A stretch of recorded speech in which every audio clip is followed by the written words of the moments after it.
Okay, class. Welcome to Trigonometry. Today we will be discussing Chapter 7's trig identities and equations. 7.1 is basic trig identities. Yes, Braxton. Are you recording this? Yeah, I am. What happened to chapter 6? Guys. It's not necessary Can for they what we hear need to cover. everything? Yes. So, yeah, they can hear everything. Okay. If you're listening to this, they're arguing with me, and they're not going to win. Okay. And if you want to learn something, don't listen to them. All right, because they've been arguing with me about not doing anything today. Wait, where does the microphone come from? Is it like on your computer? Yeah. Yeah, well, that's half an hour of detention. Okay. Serve it with Frau. Oh, I'd gladly do that. All right, here we go. Let's get rolling. I promise no assignment today, all right? No assignment if you can listen. If you're not going to listen, I'll make sure you have an assignment. All right? Sound good? Sound good? Sounds awesome. Sounds great. Okay.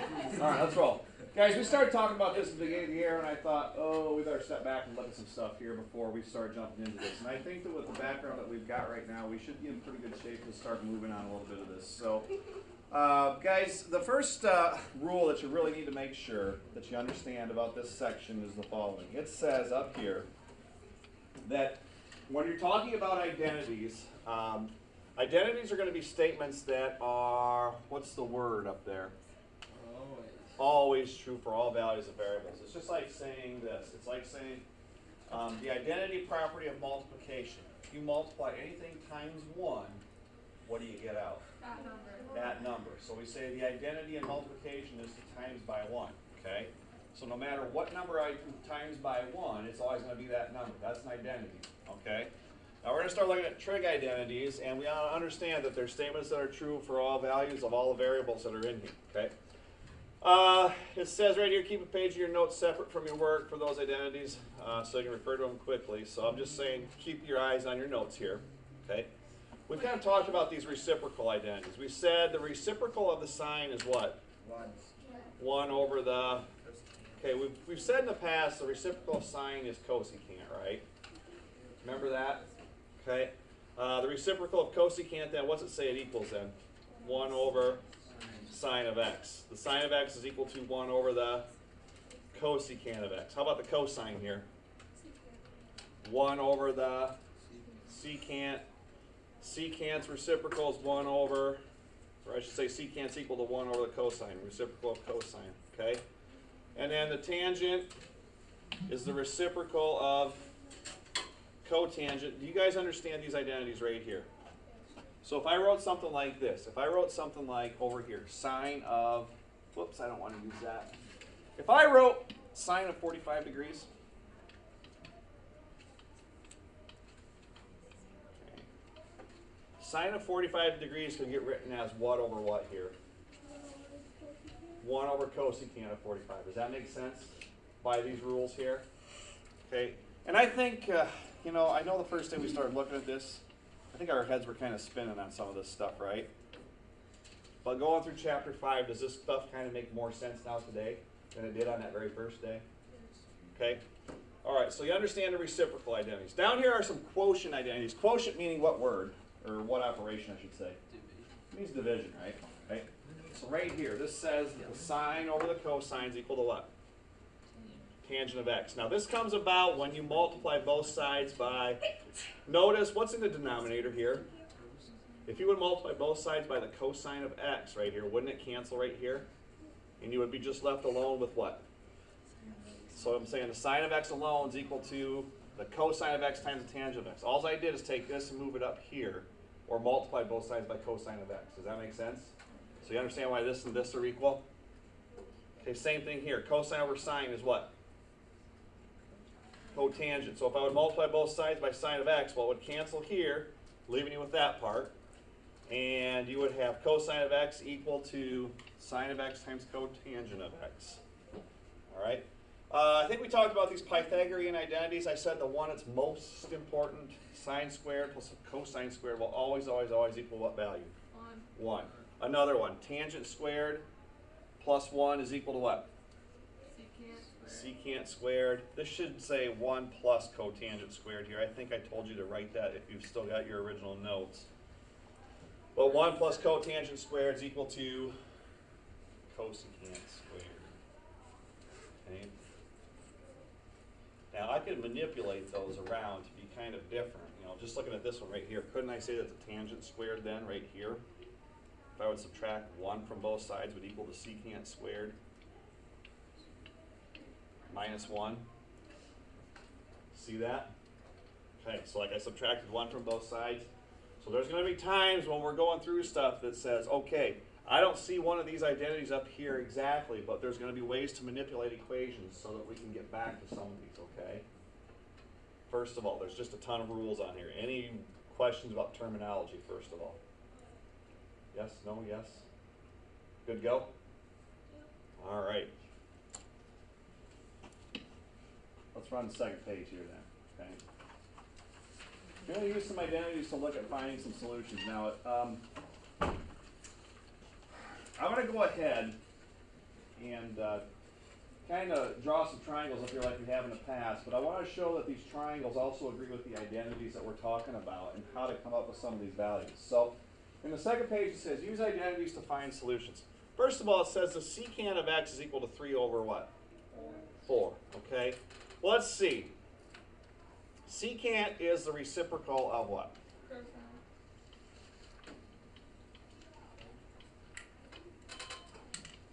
Guys agree with that? How do you define cosine? What over what? Adjacent over hypotenuse. Adjacent over hypotenuse. So the secant would really be then the hypotenuse over what? Adjacent. Guys agree with that? Okay, so if I would draw a right triangle in here, what this is really saying is if the secant of an angle is 3 over 4, it's saying that, ooh, this is a really bad example, isn't it?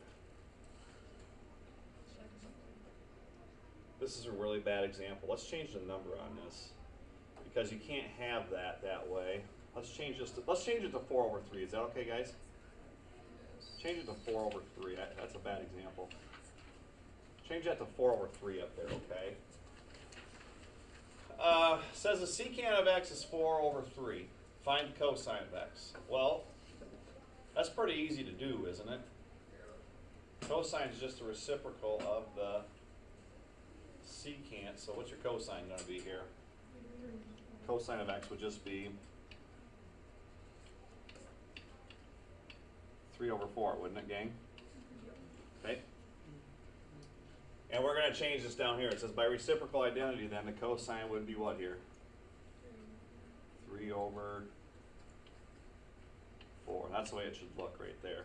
Okay. All right. So there's a typo up there. Did you guys get all those changes in there? Why did you have to change? I didn't change it because this was saying originally. This was originally saying that the hypotenuse right here was 3 and the adjacent side was 4. A leg can't be longer than a hypotenuse in a triangle. Make sense? Okay. All right. Down here now it says if the cosine of x is equal to 3/5, find the cosecant of x. Now I'm going to go ahead and do a triangle example here, but then I'm going to use this Pythagorean identity down here to prove what we get. So let me go ahead. You might want to draw a right triangle example here. So let me draw this quickly. Okay, here we go. Here's a right triangle. And here's my angle x. We're going to say angle x is kind of down here. Okay? It says the cosine is 3 over 5. So if I'm referenced at this angle right down here in the bottom left, this would be defined as, well, you tell me, adjacent leg over hypotenuse. So what's the adjacent leg length going to be here? 3. I don't have a very good drawing here. What's the hypotenuse going to be? 5. Okay, what's that going to make the opposite leg then? What kind of? 4. 3, 4, 5 triangle, right? Okay, what do he has to find here? Cosecant. Let's see, cosecant's the reciprocal of the sine. So right here, I'm going to write down sine is an opposite leg over the hypotenuse, right? So that would mean that the cosecant is the what over what? Hypotenuse over the opposite, right? Which would be 5 over what? 5 over 4.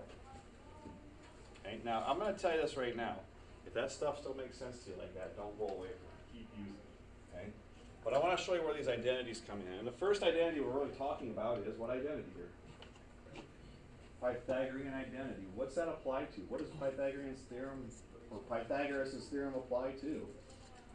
Right triangles, right? Isn't that what I had right up here in this example? Isn't that what I had right here? It is, isn't it? Okay? So it says, by this example right down here, they start out with the first identity, guys. Watch what they do. They start out with this first identity. One of the Pythagorean identities is sine squared plus cosine squared equals what value? Sine squared plus cosine squared is equal to what value? 1. You got that as an identity on the first page, right? Well, guys, what did you know cosine of x to equal first? 3/5. So right here, it became sine squared of x plus, all right, we said the cosine of x was what value? We're going to take 3/5 and do what? Square it. So this became sine squared of x plus 9 over 25 is equal to 1. Now keep in mind, what were we trying to find here again? Trying to find cosecant, right? If I can find sine, then you can find cosecant, right? You just do what? Okay. This became sine squared plus 9 over 25 was equal to what value? 1, right? Right? Okay, so down here, 1 minus 9 over 25, isn't 1 right here the same as 25 over 25? So I have my common denominator, don't I? They're going to subtract 9 over 25 from both sides to get you here. All right, so if I want just sine of x alone, what are we going to take and do with this step now? You are going to, okay, it says the sine of x can equal plus or minus 4 over what? Okay, well, if the sine then was 4 over 5, what does that mean about the cosecant? Okay, once you get to the sine being 4/5, to go to sine to cosecant, isn't that just a reciprocal now? Okay, so do you understand how they use that first identity to get to here? If they ask you to find cosecant, what do you probably want to find? Sine. If they ask you to find secant, what do you probably want to find? Cosine, and then reciprocate, right? If they ask you to find cotangent, you probably want to find what? And then reciprocate. Okay, question? Stretch. Or holding the wall up. Or all three of them. Awesome. Do you have a question? No. Oh, I thought you were raising your hand. Okay, sorry, Jackie. All right. Let's try this next example. What's your tangent equal to, guys? Opposite leg over adjacent, 2 over 5. What do you got to find? Find the, okay, this one here is saying start with this identity. Tangent squared of x plus 1 is equal to what? Secant squared. Okay, let's go to the next page and take a look at this. Okay, what did say the tangent was equal to? Oh, what's going on here? Gosh dang it. Oh, we're going to fill some stuff in. We're going to fill some stuff in.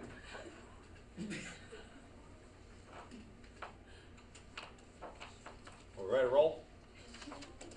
Originally up here it said tangent squared of x, didn't it?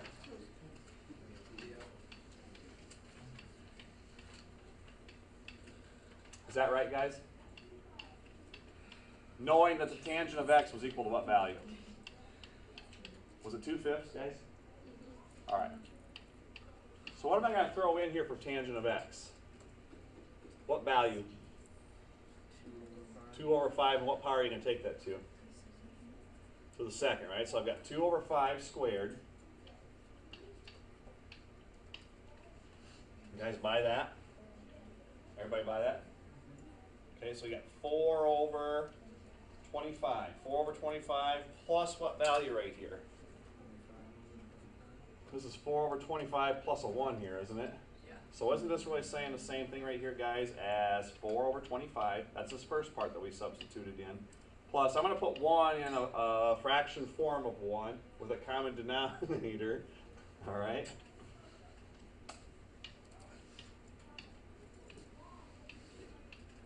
So what are we going to have when I combine the 2/5 squared and the 1?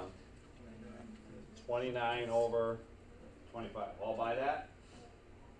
Okay. So we've got 29 over 25 equal to secant squared of x. Now again, we're trying to find cosine. This is going to allow us to find secant, but I know secant is a reciprocal of what? So we can reciprocate here to get to here, can't we? Okay, what happened from this step to this step to get secant alone with no power? What am I going to do to both sides? Root them out. Square root of 29, you know what? Leave it as the square root of what then? How about the square root of 25 on the bottom? You know it? 5, isn't it? So the secant in this case is root 29 over 5. Well, how does that help us find cosine in? I would get 5 over what here? Yeah, but we've learned that we don't like to have our denominator with near rational numbers. So we're going to rationalize it by multiplying by what over what? Root of 29 over. So what's my solution going to look like here, JB? 5 root of 29 over 29. Excellent.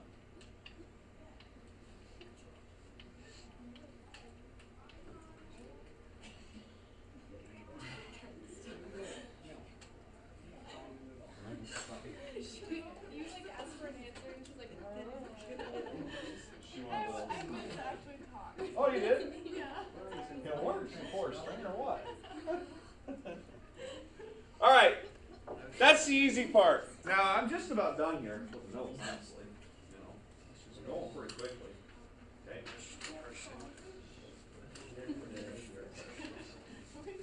Okay. Here's what I want to point out to you. This is where things get kind of goofy. This is where things get kind of goofy. Okay. This starts talking about simplifying expressions. Okay. Now, over here in parentheses, I've put down what your simplest answer is going to be, your simplest form is going to look like. Basically, what we need to do when we simplify trig functions is take something that you start with, and you've got to apply all your rules to get to where you want to be. Okay? So basically, I'm saying start working with this so that you end up where? Well, right there to simplify stuff. Okay? So, got a question.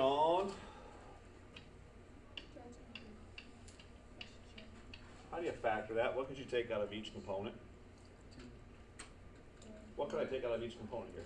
Well, 4, right? This factors into 4 times the product of, or the quantity of, x plus 2, right? That makes sense? Take a 4 out of both of those, right? You guys agree? Okay. Well, right here, in this example right here, we are starting with sine squared of x plus sine squared of x times tangent of x. Anytime you're trying to simplify stuff, I'm going to say start looking for things to factor. In other words, between the plus or minus signs, are there common trig functions with the same exponent in them? Or maybe not even the same exponent. Are there common trig functions between or around the plus sign there? What is it? Well, it's sine squared. Okay, what could I pull out front here then? What did we pull out front? If I take sine squared away from here, isn't that really 1 times sine squared? Isn't it? You understand where the 1 came from? In other words, if I would do it the other way, if I distributed here to here, what's sine squared times 1? Isn't it that part right there? It is, isn't it? Okay, check this out. Well, let's see. Take the sine squared out of this. What's left? Tangent squared. Okay. Now here's the deal. Once you factor something out like this, do you agree that this is equivalent to this after I factored? Again, where am I trying to end here? Okay. And I'm going to be honest with you. When you're doing these problems like this, simplifying, I don't know how to make this as easy as possible, but a lot of it is kind of, there's no real way to know if you're doing it right. You just got to keep working with it until you get to the end. Okay? It's kind of like driving to Minneapolis. We all know drive to Minneapolis the same exact route? No. Probably not. Okay? I'm going up 218 to Interstate 35. That's how I go. Some of you guys might go through Rochester. I don't know. But we all get to the same ending point, right? Get to the same ending point. Well, that's kind of what's going on here. Okay? Now, here's what I would encourage you. Anytime you factor something out, check your stuff out in parentheses. Go back to your first page, guys. Let's see. We ended up with 1 plus tangent squared in parentheses there, didn't we? Oh, boy. Check it out right here. What could I replace 1 plus tangent squared with? 1 plus tangent squared is equal to what? Secant squared, right? Secant squared, right? Right? Oh my goodness. Oh my goodness. So I'm going to go back to that page. Where is that? Where is that? Where is that? Right there? No? Yes? No? There. There we are. What did they replace this with? You understand why they replaced it with secant squared? Okay, now here's the deal. When you get down to cotangent, secant, or cosecant, think about reciprocals. What does secant really equal to, guys? Cosine. 1 over the cosine. Isn't that what they've done right here? Called it 1 over cosine, but what power did they leave it as? Squared, right? Now, doesn't this, when I multiply back here, become a sine squared times 1 over cosine squared? Well, check it out. Now I've got sine squared over what? Sine squared over what? Cosine squared. What's sine over cosine equal to? Tangent. What power am I still keeping? I've gotten back to where? Where did I want to get to? Your end result. That's what I wanted to get to. Basically, your job is to show me the work, how you went from here to there. Now, I won't lie, this isn't going to be easy, but you're going to want to make sure you've got access to that front page of your notes when you're doing these, okay? All right, let's try another one. I don't think we need this stuff right here. Let me check something. I'm going to check something. I don't think we need that bottom stuff anymore.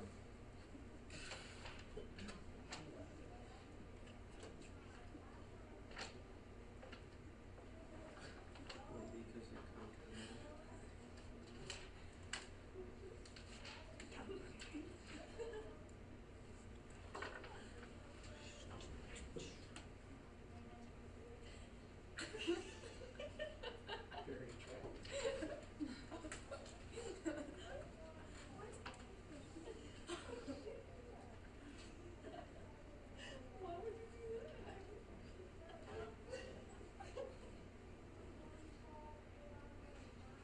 All right, I'll talk about this stuff real quickly. She's just being weird. Okay, So normal. I'm gonna jump ahead to this one here first. Okay, I'm gonna do the simplifying, then I'm gonna come back to that page. Okay.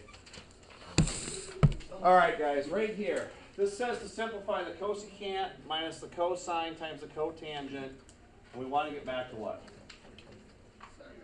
Okay, we gotta get this into be the sine of x. They're saying start here, manipulate this so that you get down to the left. Okay, I'm not gonna. The answer is right here in front of us, but I want you guys to tell me what's going on here. Okay, so help me out here. What happened to go from cosecant of x to here? First to start. So the cosecant is equal to 1 over the sine. Cosecant is 1 over sine, right? Okay, and then what happened to go from cotangent to there? Well, tangent equals sine over cosine, so then cotangent equals Cosine over sine. Now guys, again, tough place to start, okay? We really covered 2 steps in 1 step there. And I'll kind of help you with this stuff. So if you get going on this stuff next week, if we have school next week. Are we not supposed to? That's why we should. I heard that it's not supposed to be that bad. Well, you know what? I'm hoping it's that bad. Me Okay. too. All right, let's talk right here. The 1 over sine of x stays the same. Where's this cosine squared coming from now, guys? There's 2 cosines. Times Cosine times cosine up here. So we get that part? Okay, now all of a sudden here we got a common denominator between sines of x, don't we? So they're calling the numerator 1 minus what up here? 1 minus cosine squared of x. I want you guys to go back to the very first page, and I want you to put one more identity off of this here, okay? This is very important. I'm going to add 2 more of these. From this right here, we can have 2 more identities, okay? The sine squared of x can equal 1 minus, to get sine squared of x alone right here, what would you subtract from both sides? Okay, these are very important to have down as well. So write down that the sine squared of x is equal to 1 minus the cosine squared of x. And then the other one would be, what if I wanted the cosine squared of x to be alone right here? Well, you would say the cosine squared of x is, okay, so these are 2 more very important ones that you're going to see a lot of, so make sure you know them. So here's that idea in that problem right here, guys. We've gotten the numerator as 1 minus cosine squared of x, right? So it's What could I say that's equivalent to? sine squared of x there, right? Okay, sine squared of x. So if I jump over here, sine squared of x, this 1 minus cosine squared of x is now what value, guys? Sine squared. Okay, and then so from this right here, this is like the sine of x times the sine of x when I square them up top, right, guys? All over the denominator, which was the sine of x. Well, what's one of the sine of x is going to do up top if I decide to divide with 1 on the bottom? Cancel. Going to cancel each other out, right? Going to cancel each other out, leaving us with what? Sine of x. Where did I want to get to? Sine of x. Okay, so at that point we are done. So honestly, guys, in those types of situations, you're really looking to say, hey, here's what I'm starting with. I got to show the work to get to where they want us to be in the end. Okay? You're basically justifying why what they start with is the same as what they end with. All right? Guys, general guideline for simplifying or verifying. What's the first thing say here rule-wise? Try to get everything in terms of sine, cosine, and what? Tangent. Sometimes it also says change your tangent into sine and cosine values. All right. If you have a fraction, try to get a. Didn't we do that in this example right here? Okay. Combine your numerator and try to simplify if possible. Okay. I think I'm going to end there right now. I'm going to call it good. We'll talk about the other part of it Monday. But I think that's a good start for you. Anybody want the book page that I'm going to assign to at least get started on it or not? No. All right. Very good.